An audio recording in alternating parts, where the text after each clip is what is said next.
La plupart de mes amis qui savent que je milite pour que les Africains, pour que l'Afrique en général puisse avoir des chances et des solutions aux problèmes qui nous sont posés par le défi mondial, mais aussi surtout par les défis nationaux. J'ai toujours prôné l'union, la solidarité, la fraternité. Nous avons hérité de colonies, nous avons hérité d'États avec des frontières qui ne sont pas des frontières que nous avons eu à conquérir nous-mêmes, mais qui nous ont été imposées. C'est ce challenge-là qui n'a pas été résolu par nos prédécesseurs. On ne va pas refaire le passé ni l'histoire. Mais il faut qu'on sache que les États africains doivent être forts, avoir des dirigeants forts, mais aussi avoir des têtes pensantes fortes. Je vais me pencher sur un sujet qui me déchire le cœur parfois, mais qui, je crois, est aussi un élément à voir de très près, car cela permet aux Africains d'avoir une voix dans le monde. Les États africains, certes, ont copié des modèles administratifs issus de la colonisation, mais la plupart de nos tenants du pouvoir n'ont pas fait d'efforts et ne font pas d'efforts pour rendre notre administration moderne. Je vais dire que nous ne faisons pas les efforts qu'il faut pour être compétitifs sur le marché mondial, qui fait que nous sommes finalement passés au rang et au statut de consommateurs à 100%. Toutes les têtes pensantes de l'Afrique se retrouvent dans le monde occidental, pas parce qu'elles veulent y être, mais parce que le terreau qui permet de faire grandir la pousse d'arbre n'existe pas en Afrique. La plupart des gens accusent les méthodes occidentales d'être à la base de notre échec. Quand tu es sur un ring en train de faire un combat de boxe, tu écoutes ton entraîneur, c'est vrai, mais ce n'est pas lui qui boxe. Donc toi, tu es le seul sur le ring à apprécier ce que tu dois faire. Ses conseils sont plus des encouragements à performer que des directives qu'il te donne. Donc, retrouver en ton entraîneur la cause de ton échec sur le ring démontre ton immaturité. Et cela est très patent chez nos dirigeants. C'est vrai que le système colonial français a fait du mal, mais ça c'est du passé. Avons-nous nous-mêmes essayé de nous comporter en hommes pensants pour que la France nous respecte? Non. Est-ce que nos dirigeants ont eu un jour à l'esprit l'idée même d'être des dirigeants? Non. La France n'est donc pas seule responsable de notre échec. Ce n'est pas la France qui dit à nos ambassadeurs d'aller s'asseoir à l'ONU ou à Washington DC pour y dormir. On peut accuser la France de tous les mots qu'on veut accuser, mais je ne crois pas que c'est la France qui demande à nos ambassadeurs d'aller dormir à l'ONU ou d'ouvrir des ambassades dans le monde entier et d'en faire des hôtels pour dormir.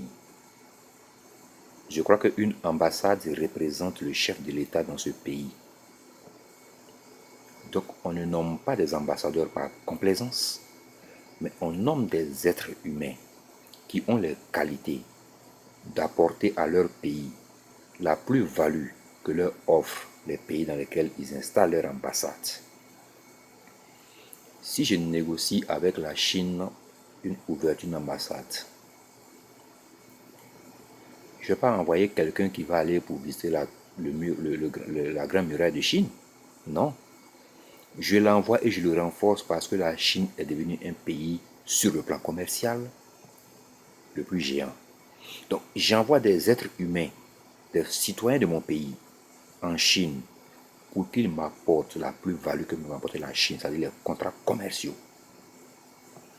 Quand j'envoie un ambassadeur aux États-Unis, et que je sais que l'AGOA existe, qui est une opportunité pour les pays africains de pouvoir exprimer leur puissance commerciale, J'attends que l'ambassadeur fasse que les artisans, les commerçants de mon pays, de son pays, puissent profiter de l'agua. Je n'aurai pas un ambassadeur qui se fait voir que seulement qu'aux cérémonies. Par conséquent, pour que j'ai des ambassadeurs qui sont prêts à se battre pour que le pays avance, je nomme pas mes amis à des postes d'ambassadeur, mais des compétences. C'est cette notion qui manque beaucoup à l'Afrique. Nommer les compétences au poste. C'est vrai, je vais prendre une parenthèse qui va peut-être un peu faire rire les gens. Quand nos équipes nationales vont jouer les matchs de football, si le coach place le gardien attaquant, il place le milieu défensif, milieu offensif, il place les deux ailiers défenseurs centraux, il place l'attaquant gardien de but. Le président même va appeler l'entraîneur pour lui demander s'il est normal. Pourtant, c'est ce qu'eux-mêmes ils font. On voit bien donc que, inconsciemment nous-mêmes, on n'est pas prêt à accepter que l'entraîneur de notre équipe nationale ne mette pas les gens compétents à leur poste. Mais alors pourquoi sommes-nous les premiers chefs d'État à mettre des incompétents dans les ambassades? Les conséquences sont que il n'y a aucun pays africain qui, depuis l'indépendance, a été capable d'arracher un contrat commercial à une métropole. La Chine a été colonisée, tout comme nous. Mais les Chinois parlent d'égal à égal et même sont au-dessus de ceux qu'ils ont colonisés. Nous avons été colonisés, comme la Chine. On n'est pas capable d'aller tirer un contrat pour le pays. Pas parce qu'on n'a pas les contrats à prendre, parce que ceux qui sont censés aller chercher les contrats ne savent pas comment négocier un contrat. Ils n'y sont pas par compétence, mais c'est plutôt pour nous, les ambassades sont pour nous des garages. Ou quand on veut remercier un vieux compagnon de lutte politique, on lui demande où veux-tu aller prendre ta retraite. Il dit Washington. Comme ça, mes enfants iront à l'université et s'ils font les enfants, ils seront américains. Donc le président le nomme à Washington ambassadeur. Quand il y vient, son souci n'est pas de chercher les contrats pour le pays. Son souci est d'attendre la fête nationale de chaque pays pour se présenter là. Ou bien quand une cérémonie a lieu pour la diaspora, il est présent. Je propose donc que les ambassades se transforment en maison commerciale surtout d'abord. Je vais dire que tous les gens qui sont à l'extérieur doivent trouver dans l'ambassade de leur pays un système de douane, un bureau de douane. Pas un bureau de douane comme on le trouve sur le terrain, mais un agent de douane qui est là à l'ambassade, qui est censé et chargé d'orienter ses frères qui veulent expédier dans leur pays d'origine des colis, des marchandises. Pour réduire la lenteur administrative qui a lieu dans le pays, due justement à nos incompétences nous-mêmes, mais aussi et surtout pour clarifier les choses. Je prends un exemple tout simple. Supposons que je vais ouvrir à Abidjan un service de location de véhicules. Je commande, donc j'ai donc 5 à 6 véhicules que je vais exporter, donc que je vais faire importer en Côte d'Ivoire. Le système actuel ne me permet pas de connaître exactement ce que ça me coûte au plan de la douane. C'est quand la marchandise va être embarquée, je vais chercher un transitaire qui va commencer à faire les courses de mes 5 voitures pour que quand le bateau va arriver au port d'Abidjan, les courses soient déjà pratiquement achevées pour que les voitures sortent rapidement. C'est pendant ces courses où déjà le colis est parti que je suis maintenant informé du prix à payer. Parfois, il n'y a pas l'argent pour payer ce prix-là. Donc, comme il n'y a pas l'argent pour payer ce prix, et que dans notre système de travail administratif, la première notion qu'on met dans la tête de nos fonctionnaires, c'est accepte d'être corrompu, je vais commencer à chercher un agent de douane corruptible qui travaille au port pour négocier avec lui. Alors que dans le cas contraire, si à l'ambassade de Côte d'Ivoire à Washington DC, il y avait un agent de la douane de Côte d'Ivoire qui possède un logiciel donné par la douane de Côte d'Ivoire. J'allais déjà automatiquement, avant même d'expédier mes 5 voitures, eu déjà le prix à payer à la douane d'Abidjan. Si je ne peux pas payer, que l'ambassade me donne la permission, la possibilité donc à travers ce service de douane, de faire un paiement échelonné. Comme ici aux États-Unis, Dieu a fait qu'ils sont organisés, ils ont travaillé. Ils ont mis en place un système qui fait que je peux payer de manière un peu. Que l'ambassadeur donc se serve de ce système pour me faire payer peut-être par moyen montant. Avec une quittance de douane établie ici, qui est un pro forma de ce que je dois payer à la douane. L'argent est versé, c'est vrai, au bureau de l'ambassade, mais dans un système électronique qui appartient à l'État de Côte d'Ivoire, géré par la douane de Côte d'Ivoire.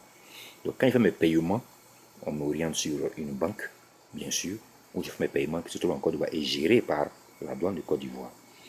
Donc avant même que mes voitures ne soient parties, je peux donc déjà commencer à faire un paiement, des dépôts de paiement pour les 5 voitures. C'est vu ce document de paiement que mon transitaire va aller plus vite dans les courses et que donc dès que les voitures sont là, elles sont opérationnelles pour être retirées. Je n'aurai donc plus besoin d'aller chercher un douanier à soudoyer pour faire sortir mes voitures du port. C'est ça le rôle d'un ambassadeur. Malheureusement, ce qu'il n'a pas en tête, ne peut pas l'avoir en tête. Et comme quand l'ambassadeur vient dans les pays étrangers, il vient avec tous ses amis, finalement, l'ambassade est remplie d'incompétents qui font que les ressortissants du pays de l'ambassadeur qui sont ici ne peuvent pas retourner la richesse qu'ils font ici à cause d'un système qu'on n'a qu'à modifier par une simple parole du président. Cette proposition, j'espère, va être reprise par d'autres personnes pour l'améliorer, la performer et la rendre beaucoup plus viable. De grâce, la diaspora est une ressource pour chaque pays. J'informe les uns et les autres que la Turquie, quand elle fait son budget annuel, inclut dans le budget annuel de la Turquie la manne financière qui vient de la diaspora, surtout d'Allemagne. Ceux qui ne savent pas peuvent se renseigner. La Turquie inclut dans son budget annuel la part de la diaspora. Ça veut dire que la Turquie sait que elle a des ressortissants à l'extérieur qui participent à la confection du budget de fonctionnement de l'État de Turquie.